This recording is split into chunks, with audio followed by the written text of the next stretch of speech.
Welcome everyone to once again another edition of Dropkick. Here are our hosts, Darren and myself, as always, Double C. Today we have two shows, 5 hours of content to basically break apart here. We have Smackdown from the 20th of July and the Raw 1000th episode. Woo! 1,000 episodes. You think this shit would get stale after a while, but apparently not. Yeah. Okay, so before we get to Raw 1000, which we have a lot to talk about that, we have to get through SmackDown. Alright. And basically, this was a return show for Rey Mysterio. That's basically what it was. Oh, it was? Oh, Yeah. damn it. Now I'm more pissed off that I missed it. So the show starts out with the returning Rey Mysterio. He talks about being back and attacking Alberto Del Rio last Monday night on Raw. And Del Rio immediately comes out. He says he wants to finish the job. That sort of thing. I put you out, now I'm going to finish it. Dolph Ziggler then says that he doesn't like Alberto because he's basically a brick wall for him trying to cash in his Money in the Bank briefcase. So Dolph Ziggler doesn't like Del Rio, but they both don't like Rey Mysterio. Sheamus then comes out of nowhere and says, "Oh, I'm gonna kick your arse, fellas," Why? Just because. just because he's Sheamus. He's the Great White. Yes, the Great White. Still don't feel good saying that. I'm perfectly fine with that because that guy is pretty much whiter than anything else I've ever seen in my life. I know. I could pretty much white balance my camera off of him. Ugh. So it's like you don't need Theodore Long to come out. We all know this is going to be a tag match for later on. Mm-hmm. But for the actual matches, what we have first up, we have the primetime players Hunico and Camicho. I hope I'm pronouncing that right. He hasn't been in action that many times. I think it's actually Camacho and Hunico. Camacho, yeah, that's right.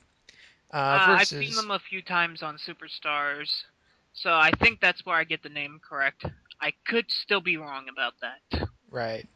Uh, and all four of them face Primo, Epico, Kofi, and R-Truth.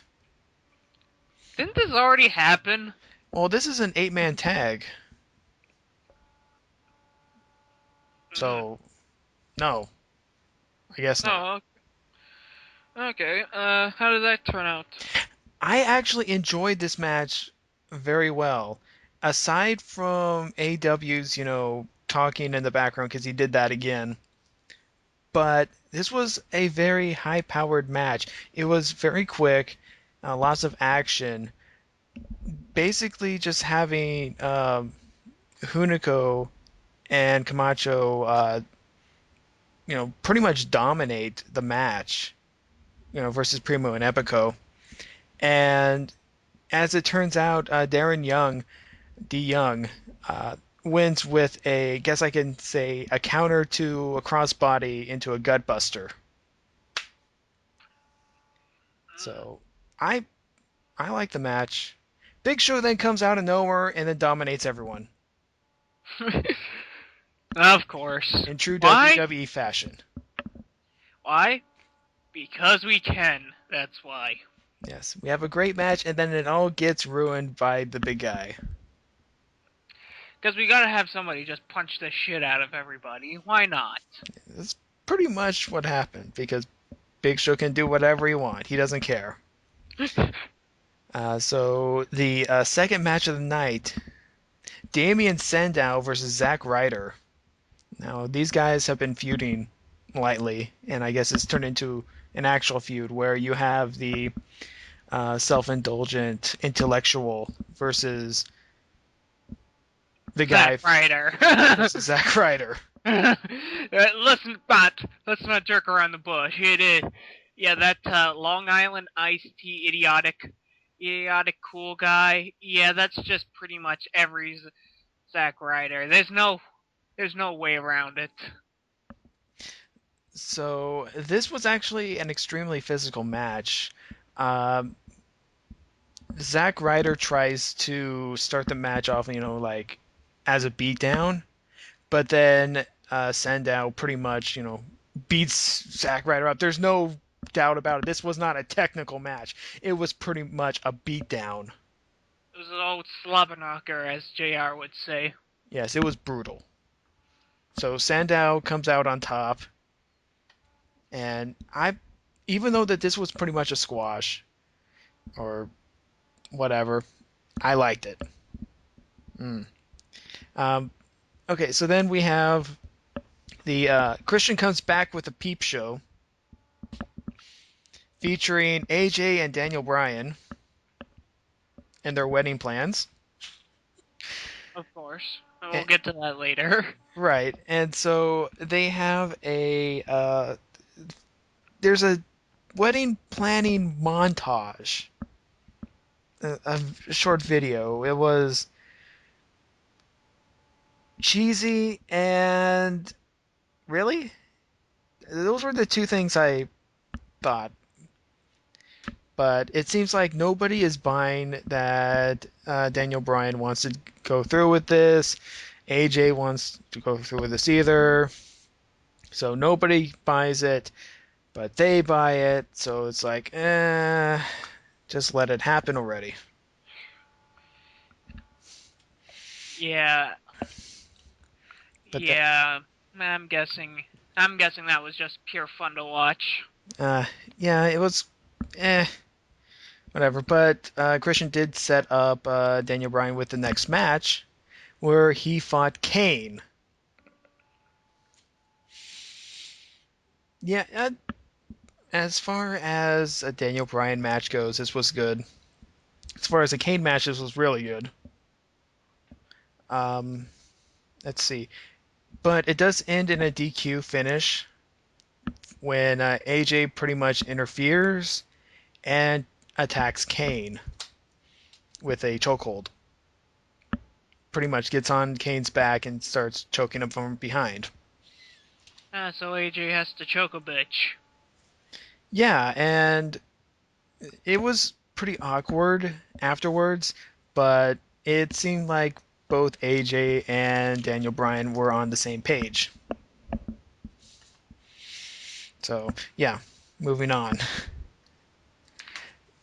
Fourth match, a Heath Slater match. Now, now the previous weeks on Raw, he's been facing legends. He basically comes out and says that this is SmackDown. This is gonna be different. No, He's it gonna have isn't. better luck.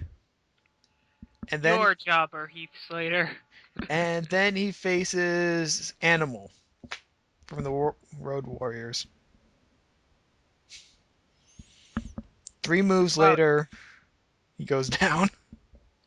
even in even in SmackDown, he's not away from jobbing to classics. Okay, so backstage we have Vicky Guerrero and Ricardo Rodriguez exchange words, which I think was actually pretty funny because they were pretty much going from English to Spanish and Spanish to English. You know, I don't know. It was quirky. Oh yeah, I was thinking, I was like, wait a minute, this. Oh yeah, Vicky Guerrero was married to Eddie. I'm guessing she knows some Spanish. I'm guessing. Yeah. So then the main event: Alberto Del Rio and Dolph Ziggler versus Rey Mysterio and Sheamus. And once again, we have a DQ finish. Really, a DQ finish on a main event? Who would have guessed? Right. And once again, Dolph Ziggler tries to cash in the Money in the Bank. Rey Mysterio interferes, and then he eats 619 into Bro Kick. Not not as good as 619 into crap. Crap? What's Randy's finisher? The RKO. Yeah. That was still the best combo I've seen all time. Was when it was Rey Mysterio and Randy Orton versus Cody Rhodes and CM Punk, and they Rey Mysterio 619 Cody Rhodes, and Orton was right there with the RKO right afterwards. That was a beautiful combination, in my opinion. Yeah. So now we get into the good stuff. Ah, yes. Three War, hours. 3 hours of Raw. From this point forward until they stop doing it. Okay, so first things first. They have a new signature at the beginning of each show. It's pretty much a fireworks display from a WrestleMania, I think the last one. And it goes on and says then and now WWE. It it's nice to see. It's nice to see something. It's nice to see them changing it up. Right. I guess that's the only word I could say for it. But I did like the old one where you saw old school wrestling, and through the times of how it changed. But Yeah. then again, that's the historian in me. Yeah. And how it got twisted into Botchamania's intro, which is Exactly. hilarious. But yeah, moving on. After that, there was like a 3 minute video package of then and now for Monday Night Raw. Which for the 1000th episode is actually kind of a good idea to start off. Yeah. And with that comes a brand new Raw logo. And I think that everything, even the camera work, seems a lot crisper than it used to be. Because you got to remember when the last time they changed sets and everything like that was when they first went into high definition in 2009. I think they're fine. I think they're finally starting to get this whole high definition thing down. Yeah, and they did a custom stage. I don't know if it's going to continue to be like that, but in my opinion, it totally dwarfs the Titantron because it's all lights now. Yeah. Um, Well, how important is the Titantron, anyways? Actually, it's very important because it was pretty. It was a centerpiece since what 96 or 97. True, but nowadays, do you honestly care about the Titantron? Yes. I guess I'm in the minority then. What other comments about the stage? Oh, they did have a new theme song. I think it's just a one-off theme song, but I hope they do replace the Nickelback. Here's hoping. We need some new stuff here automatically. I'm think I'm thinking we're trading up. We're trading up for this. Yeah, it's time. Literally, we're done with the whole Nickelback thing. Yeah, Yeah, I think it is about time we do trade up. I would take Flo Rida, instead of Nickelback. That's how I feel. Uh, I don't care honestly about about Florida, but I get. I'm just thinking that it is better to see them trade up simply because it will add a little bit new spice into it. I think that was the big thing about this Raw 1000 is that it was about change. Right. And social media. Of course. So, well, We'll let's get into all the whoring afterwards. yes, all the whoring afterwards. So first up, Vince McMahon comes out. He thanks the universe. He thanks the crowd, saying, if it wasn't for you, this would not have, even, yeah, wouldn't have gotten this far. There we go. And he The expression. introduces D Generation X. Uh, let's start it out correctly. It didn't start out with the entire crew of the Generation X. It started out with the original two, Shawn Michaels and Triple H. Right. But then they went on and said that there was someone missing, and out comes a Humvee with the rest of the DX army. Badass, you got Badass Billy Gunn, the Outlaw Jesse James, and X-Pac, who X-Pac did not do a goddamn thing all night. He doesn't need to because he sucks. Yeah, I know that, but goddamn, give him something. Uh, so everyone comes out. They try to do their stick. Slight altercation between Billy Gunn and Shawn Michaels. It's all in good fun. And then Damian Sandow comes out. He says, "You can beat me up all you want, but I will be a martyr, for this drivel and all that proper stuff that I used to talk about all the time." Yes, because if wrestling was known for anything, it was known for its high intellectual demeanor. I mean, right before every match, the characters would come out and debate about the political issues of all the current status. Yeah, exactly. He A, gets taken out pretty easily. It's DX celebration. Yay! Good to see a for everyone. violence. Yes, I like violence. Violence is good. Violence is very good in wrestling. Yes. For the next match, the first match of the night, we have Rey Mysterio, Sid Cara, and Sheamus versus Chris Jericho, Dolph Ziggler, and Alberto Del Rio, with JR as commentator. Now, don't get excited, all of you out there. JR was only in this for about, 2 minutes? But then again, let's be fair, the match was just 2 minutes. Yeah, nothing much to say about this one, except for that Dolph Ziggler pretty much cheap shots Jericho, and I forgot who actually picks up the win. Did Sheamus pick up the win? I think he did. Yeah, I think it's Sheamus that picks up the win. Though I think Mysterio helps out a little bit in the end. Right. So Jericho and Ziggler are kind of feuding, while at the same time Ziggler is trying to get his thing cashed in and failing You, at th- it. you think that's actually you think actually that's how it's gonna work out? Is that Ziggler's gonna be like the first heel that actually does truly fail to cash?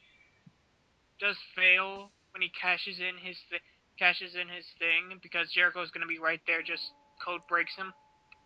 Maybe. Who knows?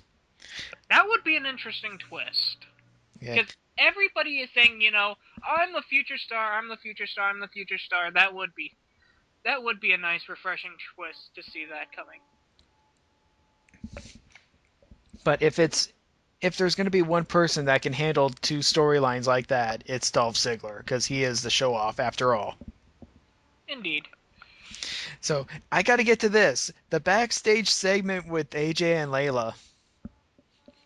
Layla, Yeah. Before this, we gotta talk about the grand entrance of the one, the only, the man with the tiger blood, oh, Warlock Vatican Wizard, Charlie Sheen. oh God, that's right. I didn't put that in my notes because I didn't care. Here we go. I, Charlie Sheen, the guy who blows up and gets rewarded for it for some reason. yeah, I'm still trying to do an equation about that. My entire left wall is filled up with that. So he gets his moment on Skype. This was a Skype call, by the way. You could tell because it's said Skype on it because that's social media, Social sort of. media. And, you could tell it was Skype because it was a shit quality. Let's Yeah, be fair. Let's be fair, that quality was crap. yeah, you would think that Charlie Sheen could get, a better connection or not having Comcast because okay, so he's on the West Coast, so am I. And Comcast doesn't get the Eastern feed normally for USA Network. So he must have like some other, connection or whatever. I don't know. It's a problem I have nowadays because I used to have, Frontier Verizon thing where I could actually watch Raw live, and now I can't. Whatever. Stupid Charlie Sheen. it was a, it was, it was useless. I'm going to say that right now. This entire Charlie Sheen shit was useless.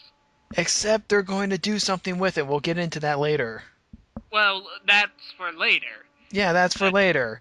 But first, we got to get. I want to get to this AJ segment. oh god, I've been trying to get it off. Yes, yes, yes. Okay, so Layla and AJ are backstage. Layla goes, "Oh," in her British accent, "Oh, you shouldn't be doing this. You're crazy." And it's like, "Oh yeah, well look outside." And there's a whole bunch of legends doing their stick with jumping rope with Little Jimmy and Hacksaw Jim Duggan. And all of a sudden, Mae Young comes with a giant hand. This was the hand that she gave birth to about 12 or 13 years ago. The hand goes, "Hi, I'm Mae Young's son. I grew up." The hand grew up. And now it's a giant hand. So now we can get a giant hand if we ever need a giant applause. Or we can feed him to Ryback and it'll be a hand job. But that thing's. Mm. So, I'm with Sean on this one. I'm with Hoping with Chaos with this one because in his Twitter feed he said, "I must have gotten a contact high from the Charlie Sheen because I'm seeing the hand." I thought it was awesome. The hand is a future intercontinental champion. I'm calling it now. Uh, Yes, yes, yes. And let's go with the second match of the night. Yay, Jack Swagger versus Brodus Clay. With special guest Dude Love. Because who does not like Mick Foley? So, Jack Swagger continues his losing streak and gets beat in 30 seconds. Yay. Gloriously beat, I think the word is. Then everybody dances. Yay. This was completely useless. Yes, it was. So then we go backstage, and Trish Stratus and Triple H are well backstage, and Triple H is having a hard time stretching, and Trish helps him out by bidding him over in front of her. If you don't know, this is I guess a callback to an famous sketch where Triple H was teaching Trish how to wrestle way back in 2000, and Stephanie walked in on him, and it looks like he was doing Trish doggy style. And it was pretty much alluding to that while the DX army comes in. It's like, whoa, whoa, whoa, what's going on here? And I don't know, I got to get a good kick out of that. Then X-Pac in the end tries to hit on Trish. Oh, who wouldn't? But True. X-Pac fails because he sucks. I'll be here all True, week. and that I think he's been smoking like 20 packs a day with how his voice is turning out. And then after that, we see Daniel Bryan in another part of the arena talking to some men in white that We never see again. that we never see again. I think I know what he was planning, but we'll get to that later. So we have the wedding of AJ and Daniel Bryan. Oh joy. The joys of joys. I've always wanted to say, you know what wrestling really needs? What? Weddings. More weddings. Yes. Especially if Slick is involved. Of course. Um, so they go through the ceremony. Yes, yes, yes, yes, yes, yes. AJ says that last yes, yes, yes wasn't for Daniel. It was for another proposal earlier. And then Vince comes out, and everyone in the arena goes, "Oh!" And I was half tempted as like, oh god, is this going where I think it's going? If Because this was I'm 10 pretty years sure ago, Linda's gonna be pissed. if this was 10 years ago, it would. I, yeah, that's the fear right there. And Vince goes, "No, it's not that." And everybody sighs collectively together. Oh, thank God! I almost had a heart attack. No, it's something, I guess you can say, worse. AJ is the new Raw general manager. I don't know if that's worse, because AJ is a good. Because I always like AJ, It's worse even for though Dan. she's right now playing Crazy Lady. No, I do agree. The decision isn't, bad. It's, sure, it's out of left field with someone whose brain is also out of left field. But I think it would be interesting, and It could work out. Now, I would really be. Now, I know it's not like she's the real general manager and all that stuff, but that would actually be interesting because I think AJ good, is a true fan of wrestling, and I think she might be able to book to actually see her actually try to book matches would actually be very interesting to see. But that's not happening. yeah, well, we'll see what happens next week. But that immediately goes into CM Punk coming out and pretty much rubbing in. He says he's not rubbing it in, but he is because he's CM Punk and he can do that. He's pretty much going neener, neener, neener, as Daniel Bryan is flipping his shit. Yes. And then Brian says that he is the greatest of all time Segway. if you smell what The Rock is cooking. Exactly. And then Brian has the audacity to cut The Rock off. You don't cut The Rock off. Don't worry, he gets his comeuppance in the end. So The Rock makes his announcement that he is going to challenge the champion at the Royal Rumble instead of SummerSlam, which is what I thought. I guess they're. I guess they're going. I guess they're going to be doing something for SummerSlam right now. They have something planned out for SummerSlam right now with the champion, and this is for the next. The next big one, skipping the Survivor Series, but yeah. Let's see. So they argue, and Brian says he wants to face The Rock. Somehow he's going to win the title so he can face The Rock. And then Why? Because he's pissy right now. yeah, and then he eats a rock bottom. Which I honestly think is the best gift he could have given. And then Personally, I would have preferred some people's elbow on on the side, but you can't always get what you want. mhm. And he also wishes CM Punk the best of luck on his match versus John Cena. So yeah, the third match of the night, Christian versus a mystery opponent for the Intercontinental title. And it's The Miz. Hooray! Yay. I'm Well, guessing he's done shooting. yeah, the Miz is done with his movie. And an interesting thing I saw throughout this match was that early on, Christian banged his knee pretty much, uh, trying to sell an injury, and yet he goes through all of his high flying moves. It's just something that I noticed. Yeah, because nothing helps an injury better out than just flying through the air. Yeah, it's like, are you sure you want to be doing that? Maybe you should, stay on the ground.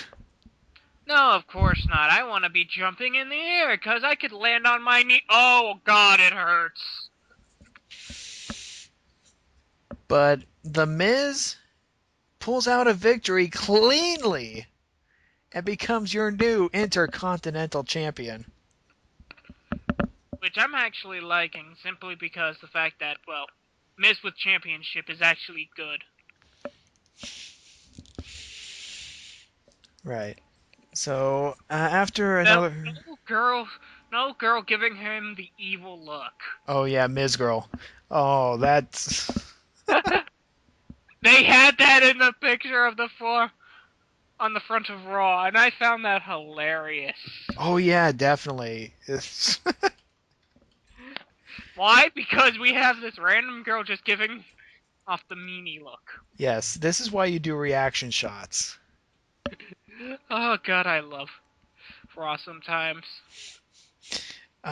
So yeah, here comes the big decision. Triple H comes out and he goes, "Okay, it's time for Brock to make his decision." And Paul Heyman comes out instead. Of course, we saw this coming. Who didn't see this coming? So they exchange words. Heyman says the answer is no, and they start insulting each other's family. And then the $1 billion princess comes out, and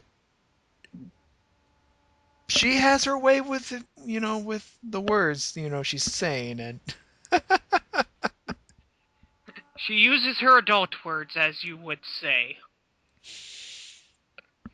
and plays the mind games so hard that Heyman uh, caves in, and we have the match for SummerSlam. Of course. But that's not before Brock Lesnar comes out, and everyone's like, "Holy crap! Stephanie needs to get out of here because here comes the pain." Exactly, but Triple H intercepts him and they just punch each other in the face a lot. Yeah. Then rip each other's shirts off. 'Cause you do in wrestling. Yes, you do. If you don't end up bare-chested in wrestling, what's the point? You need that sweet heterosexual man love.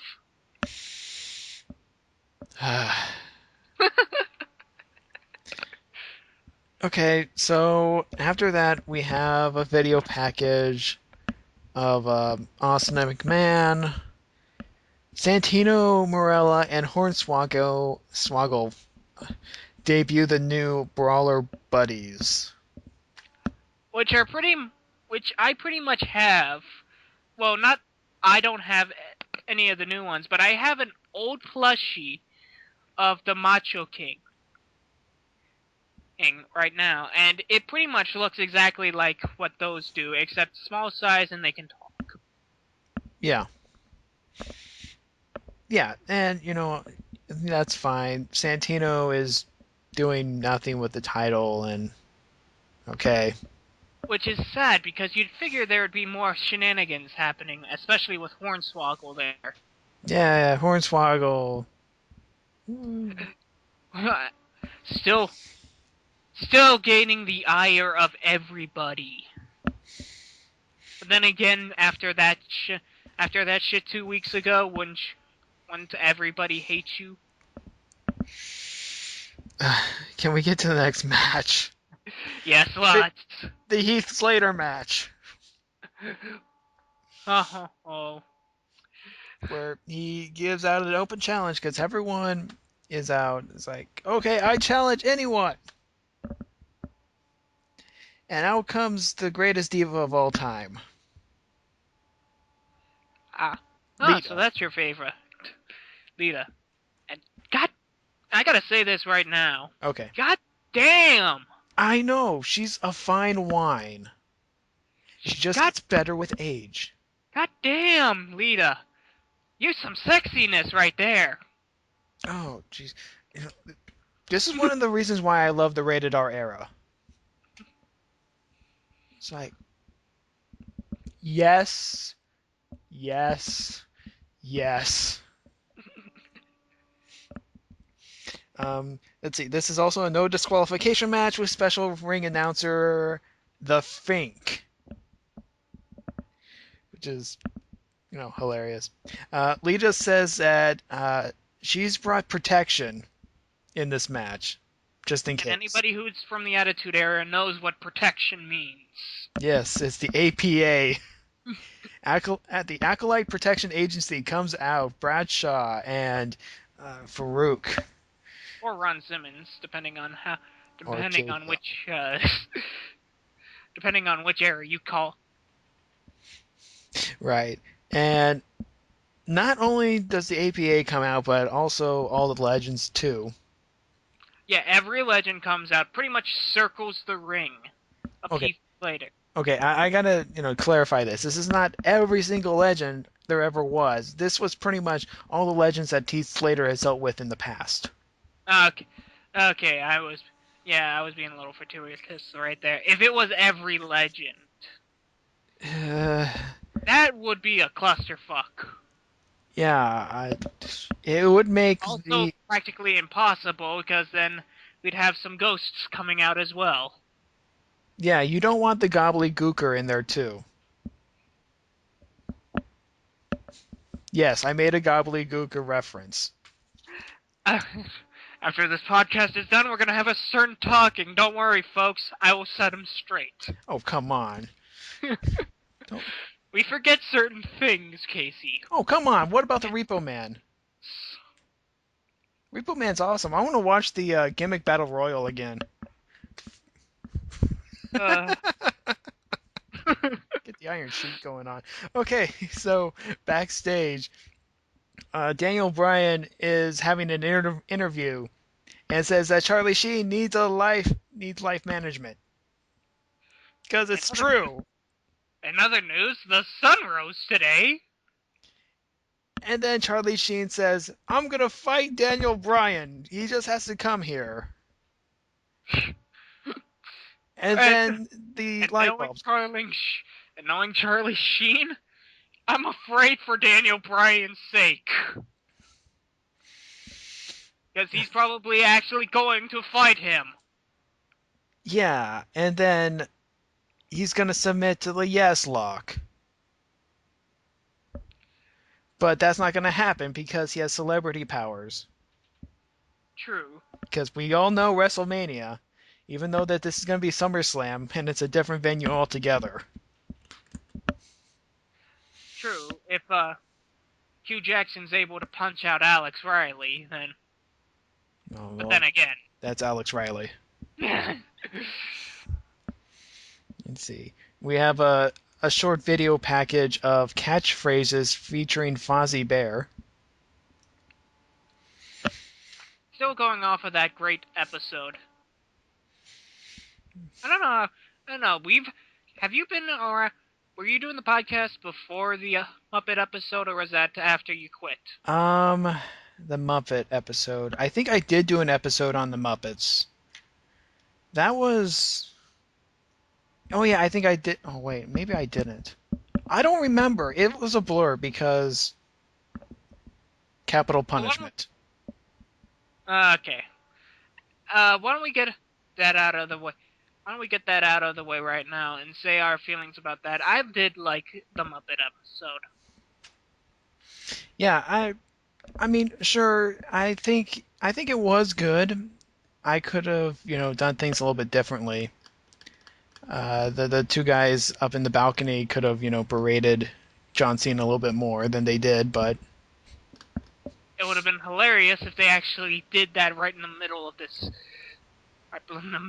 the episode. But then again, how the fuck do you get the guys up there that fast from being like Kermit the Frog and Miss Piggy right down there? yeah. Okay, so we have another backstage segment. This one actually matters. With Zach Gowen and Zach Gowen. Oh God, no, not him. I think Ryder. you mean Zack Ryder and Zack John Ryder. Cena, and they're discussing something about GTV and Mean Gene. Yeah. Now, Mean Gene says that he wasn't a part of it because he was in WCW at the time. Good. Don't solve that mystery. Keep it hidden. Oh, by the way, it's Zack Ryder Investigations, also searching out who drove the Hummer. That's next. Just wait for it. As Casey's just slowly breathing and like, oh god, I I'm gonna don't need. murder you in your sleep. Okay. Okay. And then after that, Goldust is gonna come up to Booker T and then actually tell him what the letter was for. Okay. Then next we're gonna find out the biggest mystery of all. How the fuck were we able to see the Ultimate Warrior when Eric Bischoff was not able to? Vince Russo. Ah, yes. Okay, so, but the big thing about this segment was that The Rock was talking to John Cena, wished him luck, and how he wants another fight. Okay. Um, It's setting up possibilities. right. Who could it be? Fifth match. Uh, Kane versus Jinder Mahal and others. It literally was a hodgepodge of jobbers. Yeah, they were complaining that they didn't actually have a match. And then The Undertaker comes out, In that sweet outfit. and him and Kane pretty much beat up everyone. They pretty much just haymaker the shit out of all of them. Yeah, so it wasn't really a match, but I count It the was rest. awesome. It was awesome to see the Undertaker again, especially in that outfit. Yeah. Okay, Cause so goddamn, is that an awesome outfit? now we got the main event. 3 hours into this, we have the main event. Finally, we're gonna get done with this son of a bitch.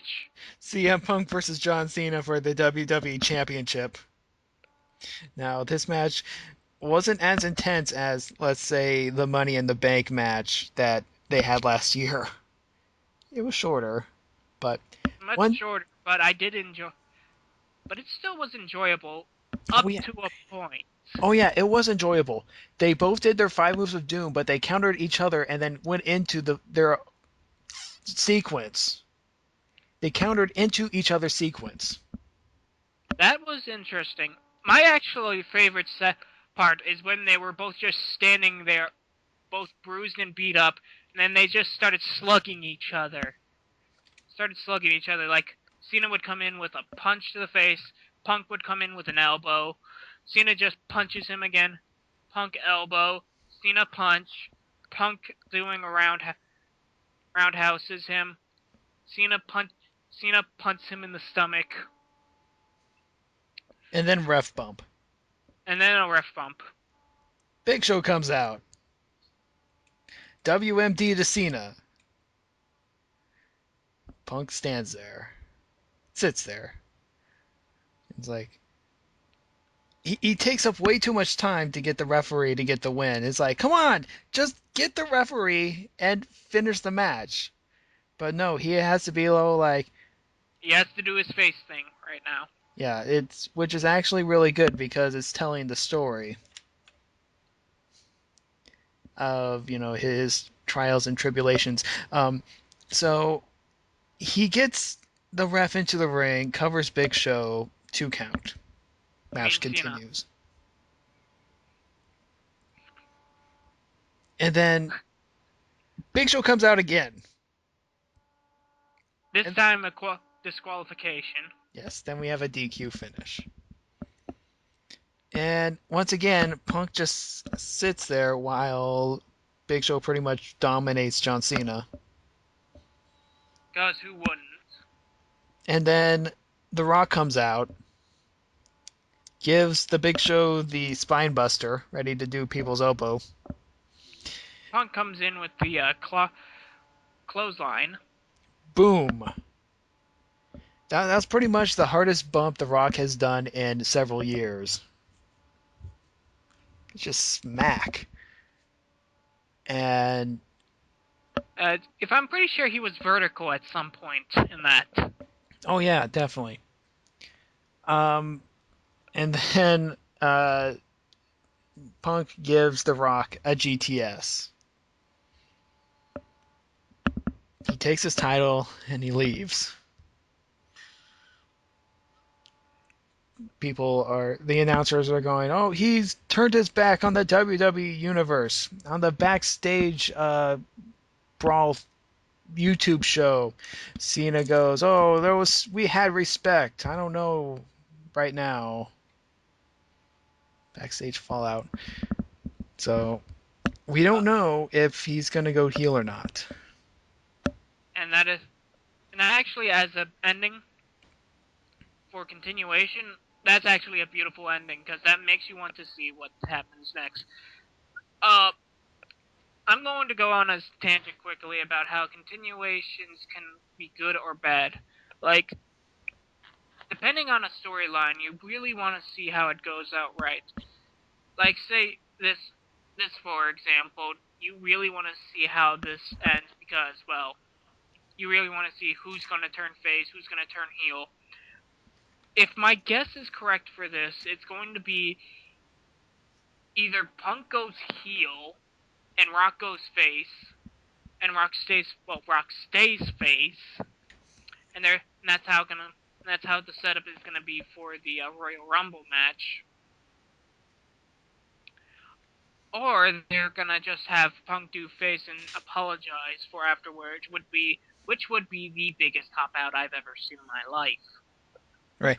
I have another scenario. Punk does go heel. However, the crowd loves it anyway. A la The Undertaker and Stone Cold. They do the famous heel, Yeah, or the where Chris, or right now the Chris Jericho, as it were. yeah. Well, he ever since his suspension, he's been pretty much a tweener.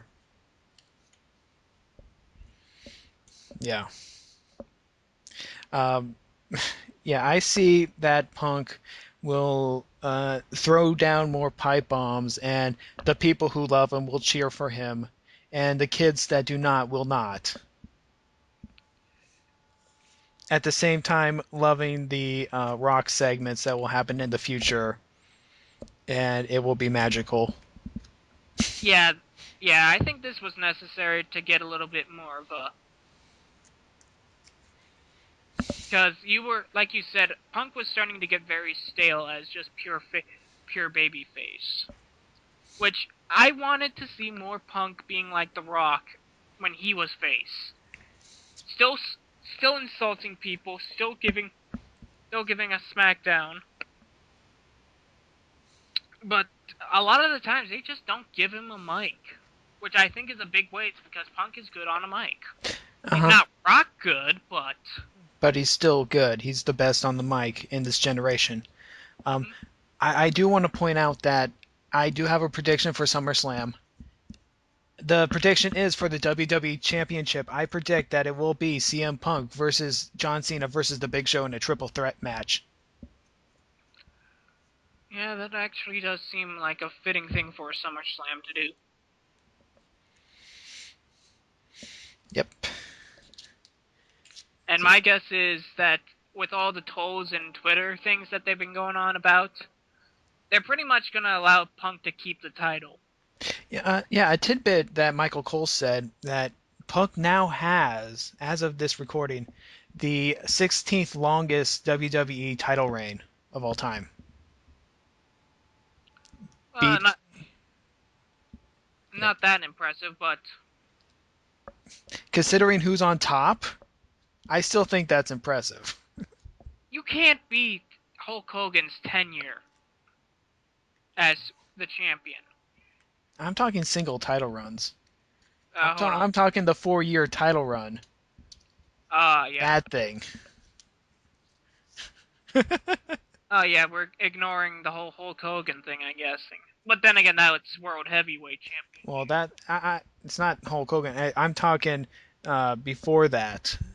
I'm talking Buddy Rogers, and Oh, okay. yeah.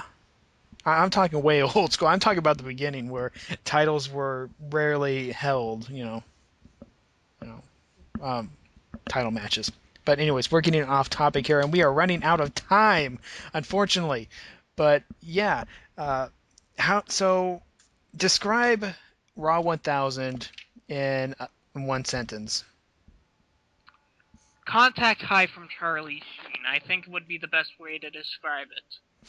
I would say celebration with little actual wrestling. Yeah, that is probably more appropriate to what it is. Though I do love the idea of Contact High with Charlie Sheen.